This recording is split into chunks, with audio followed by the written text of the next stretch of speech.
موتور شو بيتابع وبيتابع هلا بشيء كثير مهم، لانه بتعرفوا بس تنتقل الشركه من يكون اسمها رونو جي سي سي لرونو ميدل ايست، ويكون سكيل تبعها عم بيكبر اكثر وضم كل الماركتس. رح يكون في معنا احد الاشخاص الكبار وهو الرقم اثنين برونو عالميا، هو كارلوس تافاريس البرتغالي الاصل وهو سي او او.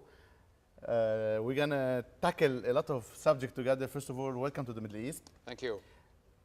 Mr. Tavares, you are the COO of Renault Worldwide. You are here in our region and grandfathering, if I may say, the move from Renault GCC to Renault Middle East. First of all, let's talk about Renault Worldwide. How is the company with a very tricky and bumpy worldwide economical situation? Well, basically, as you saw from our sales results, this year of 2012 was very polarizing, with a very strong growth overseas. What we call overseas is outside of Western Europe, where in 2012 we grew by 9%.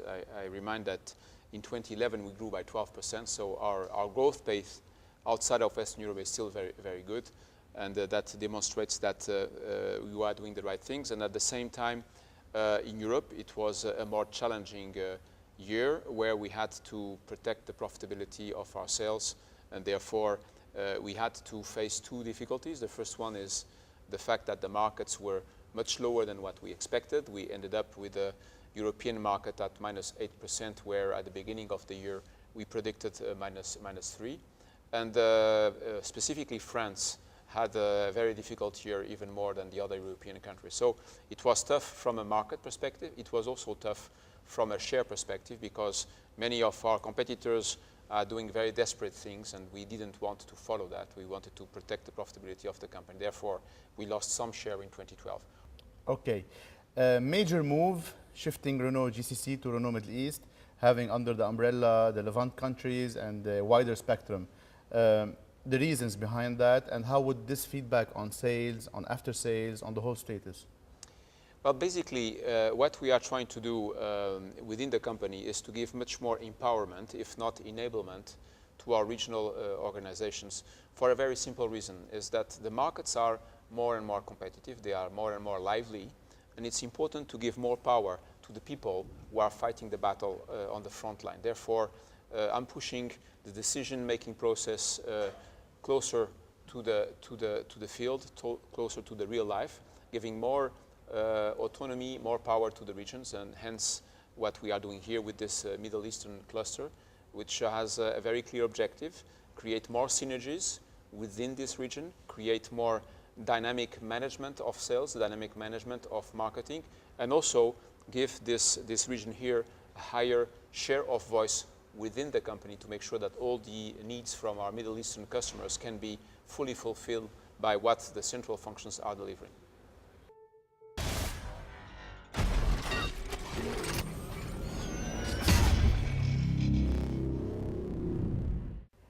موتور شو بيتابع وبنتابع مع رونو مع زيارة كارلوس تافاريس وانطلاق رونو الشرق الأوسط.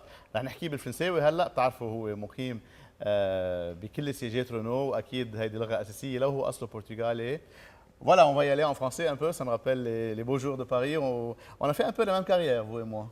Il semblerait qu'on ait fait des études très comparables. Oui, transformer une passion en une profession.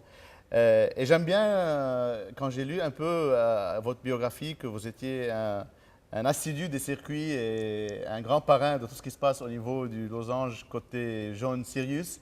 Donc voilà, parlons un peu de sport automobile. Renault est là, on a eu la chance de visiter un peu beaucoup de vos sièges là avec Renault F1, on a été aussi à Viry-Châtillon, on a été au Technocentre, et on voit que Renault est toujours là, mais au niveau moteur. Donc le programme F1 il continue. Absolument. Écoutez, le recentrage de notre activité Formule 1 sur la fourniture des meilleurs moteurs au monde s'est parfaitement bien passé, puisque nous avons remporté 3 titres consécutifs avec notre partenaire Red Bull Racing. Ceci démontre que nous continuons à battre nos adversaires pourtant très prestigieux, avec des couleurs rouges et des couleurs grises sur les circuits, et ça démontre que nous avons une excellente maîtrise de cette technologie. Comme vous le savez, en 35 années de participation, de présence en Formule 1, Renault a remporté 11 titres de champion du monde. Ça, ce n'est pas à la portée de n'importe qui. Et effectivement, c'est un sujet de fierté pour le résultat sportif, pour la maîtrise technologique que cela démontre, mais également par le fait que les ingénieurs qui travaillent dans notre équipe de Formule 1 sont également des ingénieurs de notre équipe d'ingénierie mécanique centrale qui viennent passer quelques années dans l'équipe de Formule 1 et qui ensuite repartent vers la production, on va dire, de série avec tout ce qu'ils ont appris au travers de la compétition. Donc ceci nous garantit finalement un transfert permanent des meilleures innovations technologiques. Génial.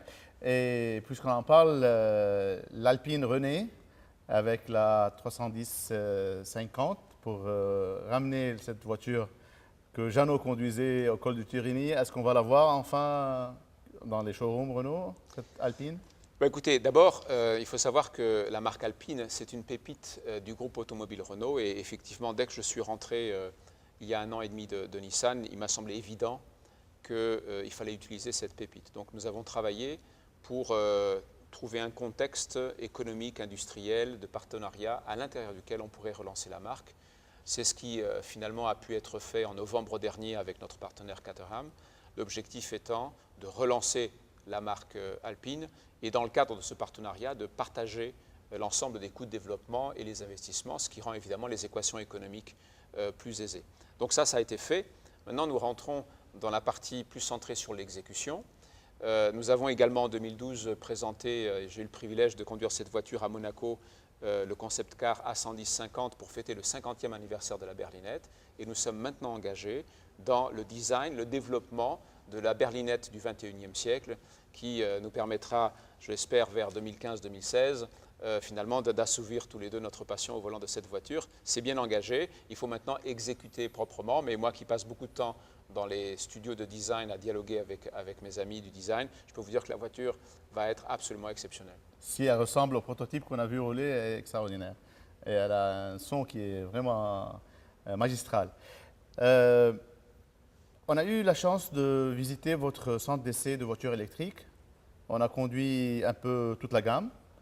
Monsieur Ghosn, qui est quelqu'un qu'on aime bien, qui est de la même origine, m'a souvent raconté que le programme électrique est très important pour vous, pour lui et pour Renault dans l'absolu.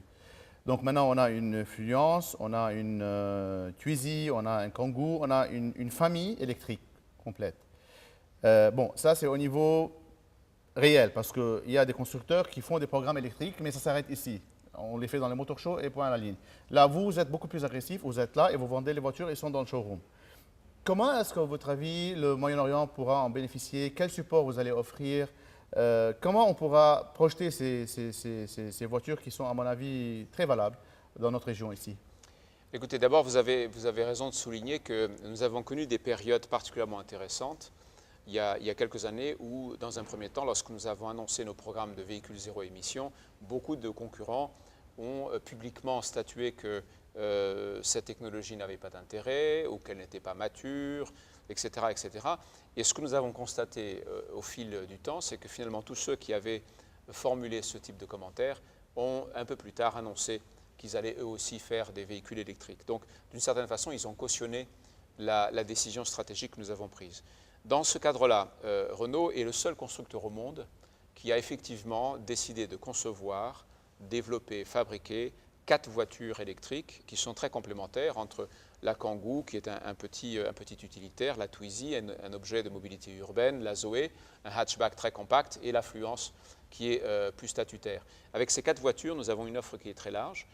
Il est déjà aujourd'hui visible que nous sommes les leaders du marché européen en matière de vente de véhicules électriques. Donc Renault est déjà leader. L'Alliance Renault-Nissan est le leader mondial de vente de véhicules électriques. Et nous savons très bien que le sens de l'histoire pour nos enfants et pour nos petits-enfants, c'est que les véhicules zéro émission seront pré-choisis dans la shortlist des consommateurs. Dans ce contexte, nous, on est très désireux d'élargir les ventes de véhicules électriques à l'extérieur de l'Europe, et en particulier au Moyen-Orient. Il s'agit maintenant de dialoguer avec nos partenaires, puisque nous avons de multiples partenaires dans la région. Et s'il se dégage une vision commune pour que cette offre puisse devenir une réalité, évidemment que nous allons étudier la question et nous y sommes très favorables. Maintenant, il faut évidemment que cette décision soit prise en pleine harmonie avec nos partenaires qui, je le souligne, nous ont énormément épaulés, puisque au cours des 4 dernières années, nous avons multiplié par 5 le volume de voitures que nous vendons dans cette région. Donc il va de soi que nous ne pouvons rien faire sans eux et que nous sommes ici pour travailler avec eux en bonne intelligence. Passons un peu au côté émotionnel. Vous savez que le Liban vient de célébrer 60 ans de Renault et ils sont, je pense, parmi les premiers dealers au monde.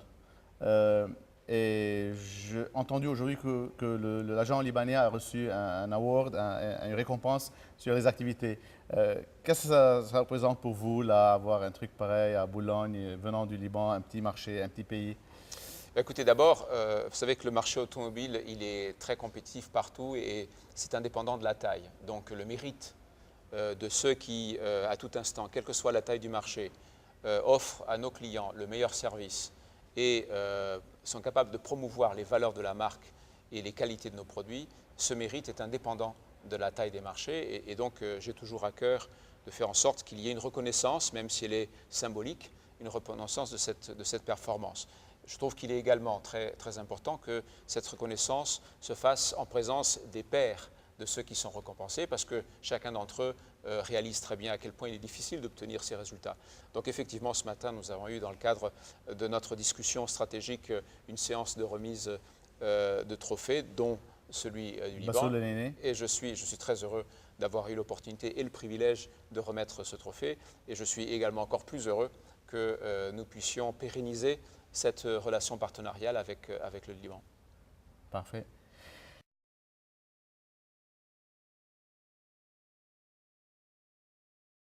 مش من زمان كتير تابعتوا بموتور شو جولتنا الخاصة على مراكز رونو وبيناتهم المركز الكهربائي وين جربنا 4 سيارات لرونو. جربنا الكونغو اللي هي يوتيليتير، جربنا كمان الزوي سيارة مهضومة وحلوة كتير، الفليونس الأكبر مثل واقف أنا حدا، وكمان جربنا تويزي هالكيوت كار يلي هي سيتي كار. خلينا نحكي شوي عن السيارات الكهربائية مع نائب رئيس الشركة وهو ثاني اسم Mr. Tavares.